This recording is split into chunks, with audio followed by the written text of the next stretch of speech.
మెదక్ జిల్లా మాసాయిపేట మండలం పలు గ్రామాలలో నర్సాపూర్ ఎమ్మెల్యే సునీత లక్ష్మారెడ్డి టీఆర్ఎస్ మెదక్ లోక్సభ అభ్యర్థి వెంకట్రామరెడ్డి తరపున ఇంటింటి ప్రచారం నిర్వహించారు. మాసాయిపేట మండలం కేంద్రంలోని సాయిబాబా గుడి అమ్మవారి దేవాలయంలో ప్రత్యేక పూజలను నిర్వహించారు. ఈ సందర్భంగా ఆమె మాట్లాడుతూ పని చేసే వారెవరో పని చేయని వారెవరో గుర్తెరిగి ఓటు వేయాలని ఆమె ఓటర్లను కోరారు. మోసపూరిత హామీలతో కాంగ్రెస్ ప్రభుత్వం గద్దెనెక్కిందని ఆమె అన్నారు. తెలంగాణ అభివృద్ధి కేసీఆర్ తోనే సాధ్యమవుతుందన్నారు.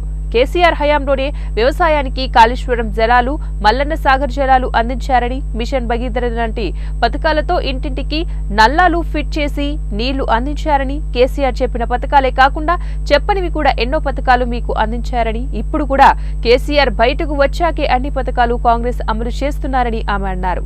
ప్రభుత్వంతోని కొట్లాడి మరీ పథకాన్ని మీకు అమలు చేస్తామని ఆమె హామీ ఇచ్చారు. గొప్ప మనసున్న దాతృత్వ గుణమున్నటువంటి వెంకట్రామరెడ్డికి ఓటు వేసి టీఆర్ఎస్ అభ్యర్థిగా లోక్సభకు పంపించాలని ఆమె కోరారు. ఈ కార్యక్రమంలో ఎమ్మెల్యే వాకిటి సునీత లక్ష్మారెడ్డి, పార్టీ అధ్యక్షుడు మధుసూదన్ రెడ్డి, మాజీ సర్పంచ్ నాగరాజ్ తదితరులు పాల్గొన్నారు.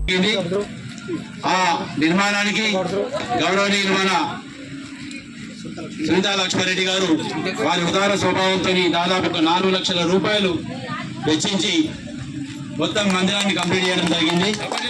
ఎందుకంటే ఎన్నో ఏళ్ల నుంచి ఆ గుడి కంప్లీట్ కాలేదు. మేడం గారి చేతి మీదనే కంప్లీట్ అయిపోయి మనం ఓపెనింగ్ కూడా చేసుకున్నాం. చాలా సంతోషం. మనం కడుతున్నాం సేవలాలు గుడి దగ్గరనే మాట్లాడుతున్నాం. కనుక ఏమి ఎవరు చెప్పినా ప్రలోభాలకు గుడితే ఇది కాకుండా ఎవరు డబ్బులు ఇచ్చినా మంది ఇచ్చినా దీని కాకుండా మనం పార్లమెంట్ వాళ్ళు ఏమైనా ఇవ్వకపోతే మీ ఒకటి ఇప్పించే ప్రయత్నం చేస్తాం. మంచివాడు వెంకట్రామరెడ్డి.